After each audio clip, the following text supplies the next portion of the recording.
untuk tahun ini. Salawat serta salam semoga selalu dilimpahkan kepada junjungan kita Nabi Muhammad Sallallahu Alaihi Wasallam. Ibu Bapak, yang pertama saya ingin menyampaikan terima kasih kepada Bapak Kepala SMP Negeri 1 Ponorogo atas nama KPIAU, menyampaikan terima kasih atas segala fasilitas yang diberikan untuk pelaksanaan Mahdil dan juga manasik komprehensif pada tahun ini. Semoga pada kesempatan yang akan datang kita masih diberi kesempatan lagi. Amin.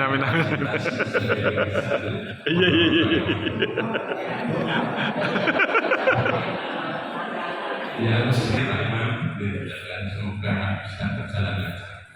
Bapak Ibu yang saya hormati, berdasarkan jadwal yang diberikan kepada saya mendapat materi pentingnya mabit dan hidup kolektif.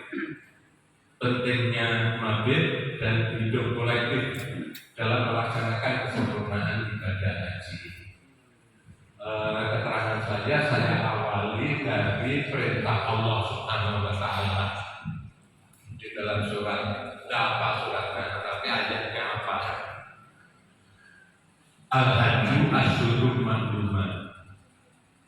Haji itu dilaksanakan di hari-hari tertentu, yaitu dilaksanakan mulai tanggal 8 Zulhijjah sampai dengan tanggal 12 atau tanggal 13 Zulhijjah. Itu Asyurun Ma'lumat. Faman farada fihinnal hajja, karena siapa yang berkehendak untuk menunaikan ibadah haji, ada beberapa fala rafatha wala fusuqa wala jidala. Ada 3 yang harus kita jaga ketika kita menunaikan ibadah haji adalah tidak rofas. Rofas itu ungkapan atau kata-kata yang mengatakan dan yang mendengarkan itu bisa menimbulkan birahi. Itu hakikatnya, tapi tidak sekedar itu saja. Yo, lalu parno. Jadi orang kaji oleh omongan parnonan.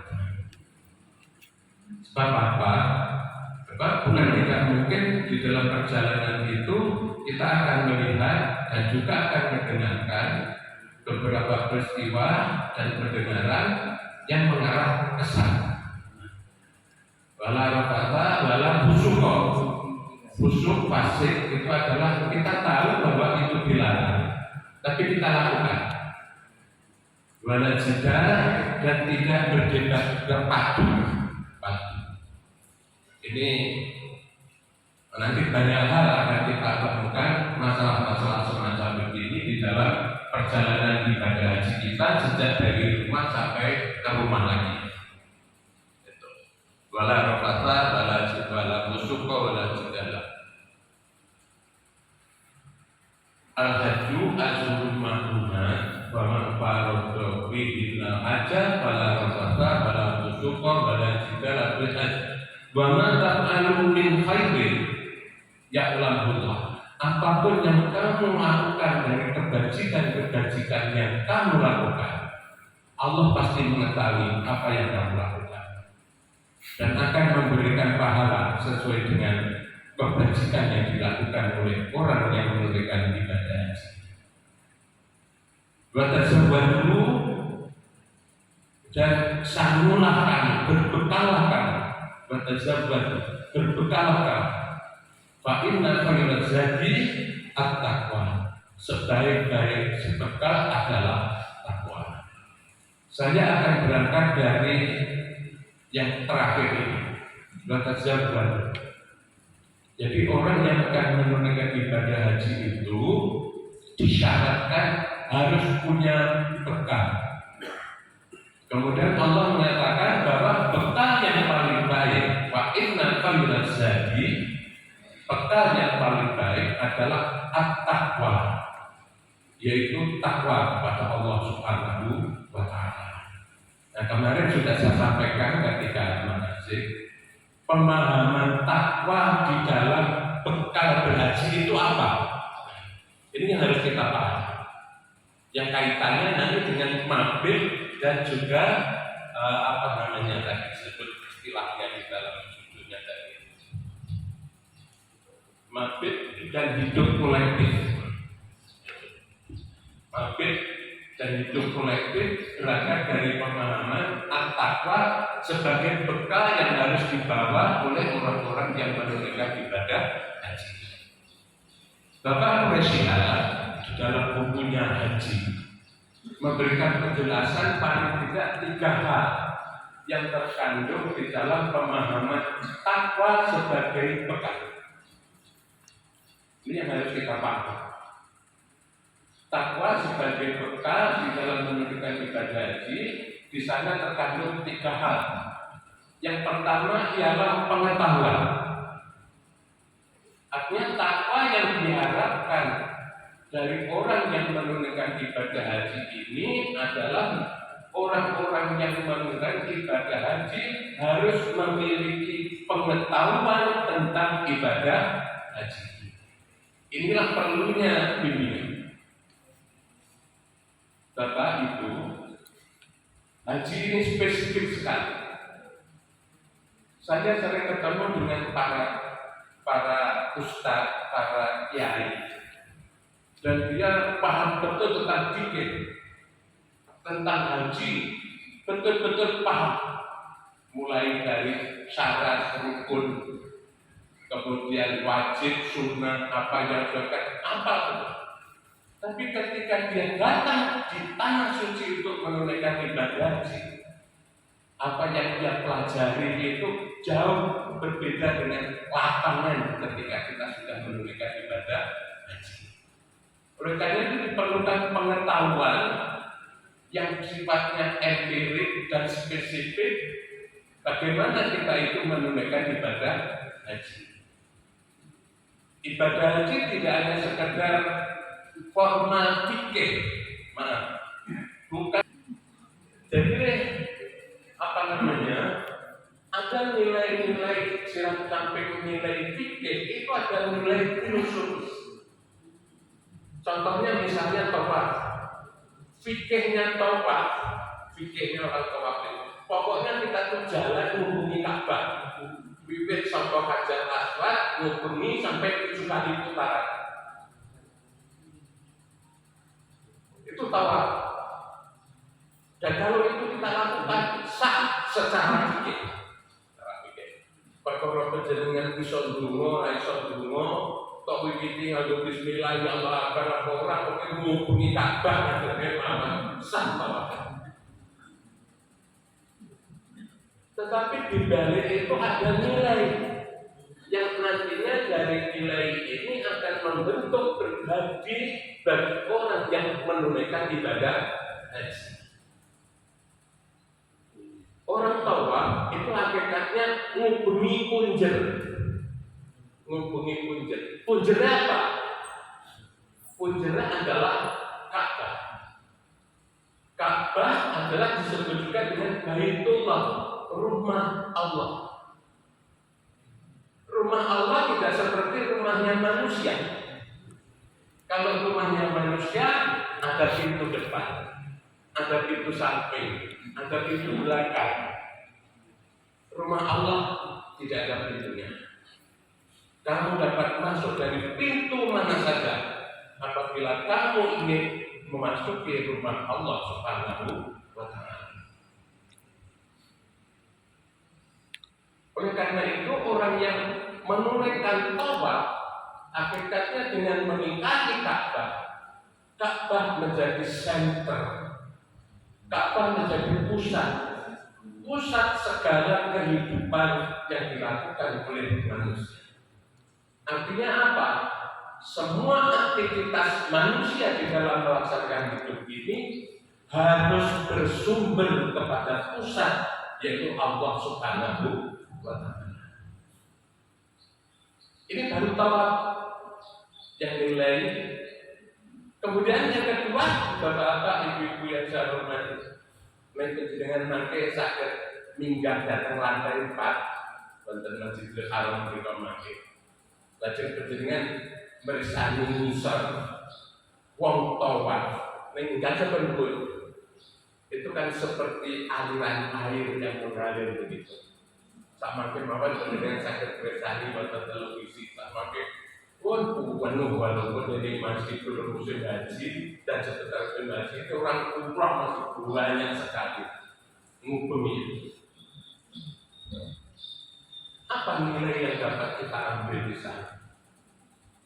Nilai penjenengan wonten minggir bersani wong tawaf. Nilai penjenengan ibarat sebuah setitik embun. Setitik embun. Embun itu nek ceblok, nek lemah garing, blas lagi berkasih sama sekali, dan terbekas sama sekali. Tapi kalau embun ini bersama dengan embun-embun lain yang jumlahnya jutaan, maka akan menjadi aliran air yang dapat bermanfaat bagi kehidupan manusia. Oleh karena itu, tawaf mengajarkan kepada kita, Anda jangan mempertahankan individu Anda, dan Anda harus bersama dengan orang-orang lain yang juga berada dalam satu lingkaran menuju jalan Allah Subhanahu wa Ta'ala. Sikap individualistis itu dapat kita kikis dengan melakukan tawaf. Ini nilai yang terdapat, nilai filosofi yang kata tidak hanya sekedar nilai fisik. Nah ini itu dapat kita pelajari dengan pemahaman atau pengetahuan tadi. Dan insya Allah kami sudah menyampaikan mulai dari memakai pakaian ihram, kemudian kita tawaf, kemudian kita wukuf, kemudian kita melempar jumroh, kemudian tawaf ibadah, sa'i, tahallul. Nilai-nilai filosofis itu sudah saya sampaikan kepada bapak-bapak dan ibu. Contohnya sa'i yang kemarin itu, perjalanan dari Bukit Sofa ke Marwah. Itu mengandung nilai bahwa pekerjaan itu tidak akan menghasilkan apa. Pekerjaan itu tidak akan menghasilkan apa. Apa yang dilakukan oleh Hajar ketika ditinggal oleh Ibrahim, Rabbana inni askantu min dzurriyyati biwadin ghairi dzi zar'in inda baitikal muharram. Rabbana liqimis shalah waj'al afidatan minan nasi tahdi ilaihim warzuqhum minats thamarati la'allahum yashkurun. Ketika Ibrahim harus mengantarkan Hajar, karena Hajar harus berpisah dengan apa istilahnya, tujuh tukangnya apa namanya, mandunya kan Sarah ya. Jadi Ibrahim itu sudah menikah lebih dahulu dengan Sarah bangsawan itu. Tapi setelah sekian lama berumah tangga kan belum dikaruniai putra. Baru setelah Sarah mendapat hadiah dari temannya berupa budak hitam perempuan dari Ethiopia namanya Hajar, diizinkan untuk dinikahi oleh Ibrahim. Dan setelah Ibrahim nikah dengan Hajar, justru lebih dulu Hajar hamil dan melahirkan anak laki-laki yang bernama Ismail yang nanti akan menjadi seorang nabi. Setelah Ismail lahir, Hajar hamil, si Sarah hamil, lahirlah anak laki-laki namanya Ishak yang nanti juga akan menjadi nabi. Anak rodok apa jenis rodok saumuran, sok-sok yang belum kira-kira. Ini satu bulut kalau Sarah itu sih menangkan si Ishak. Ismail baru benar itu diliput. Kira-kira ngono kalau didramatisasikan, tapi nilai dia bohong itu ceritanya. Akhirnya apa? Akhirnya Ibrahim wis awake dhewe Hajar sama Ismail diajak umroh karena Ibrahim meninggalkan Babilonia menuju ke arah selatan. Perjalanan berbulan-bulan. Ketika ditanya kita mau kemana, kata siapa Hajar kepada Ibrahim, tidak perlu dijawab. Awalnya dan dinas sudah dijawab. Sampai beberapa kali tidak berubah pertanyaannya Hajar. Apakah perjalanan kita ini karena Allah? Barulah Ibrahim mandek nolak yang Hajar, tak tembung mengatakan iya. Kalau iya karena Allah, tekong ngendi takut. Itu si Hajar. Kalau gitu anaknya jenenge Ismail. Sampailah kepada satu tempat, dia berhenti. Nabi Ibrahim berdoa, Rabbana inni askantu min dzurriyyati biwadin. Tuhan, kula badhe nderek anak bojo kula di tempat ini.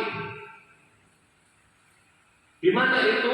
Biwadin ghairi dzar'in, di sebuah lembah yang tidak ada tumbuh-tumbuhannya sama sekali. Biwadin ghairi dzar'in. Tapi itu adalah indah baitikal muharram, di sekitar rumahmu yang mulia. Kira-kira di mana ini rumah mulia? Di sekitar Ka'bah, di sekitar Masjidil Haram. Disitulah Ibrahim pisah dengan Hajar, kemudian Hajar sendiri dengan Ismail, ditinggalkan Ibrahim. Sedina dina masih bisa menyesuaikan. Seminggu, 2 minggu sudah kehabisan air, Hajar ditangusi karo Ismail. Cilik Ismail ngelak orang yang banyak. Apa yang dilakukan oleh Hajar?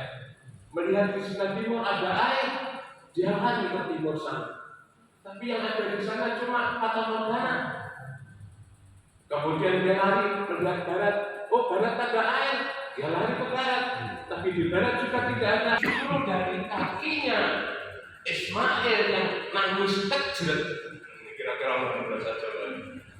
Keluarlah mata air yang sekarang disebut dengan air zam-zam.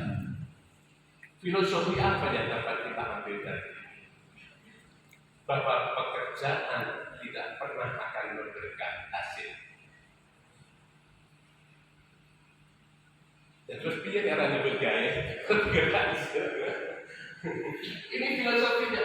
Pekerjaan itu tidak akan pernah memberikan hasil. Tapi seandainya pekerjaan itu mendapatkan hasil, bukan karena pekerjaan kamu, karena rahman rahim Allah Subhanahu wa Ta'ala, seperti yang dilakukan oleh Ismail. Ini filosofinya orang salah. Pekerjaan tidak akan pernah menghasilkan hasil, tetapi karena sifat rahmat rahimnya Allah, maka pekerjaan itu menghasilkan dan kita manfaatkan hasil itu demi untuk kehidupan. Ini pengetahuan yang pertama. Kemudian yang kedua, takwa dalam pengertian sebagai bekal adalah sebuah sikap. Apa itu? Sabar, tabah, tawakal. Sabar, tabah, tawakal. Ibu, sabar. Perjalanan haji betul-betul membutuhkan 3 hal ini. Sabar, tabah, tawakal. Bijik panjenengan badhe melakukan perjalanan dari Makkah kemudian menuju ke Mina. Makkah ke Mina untuk tarwiyah.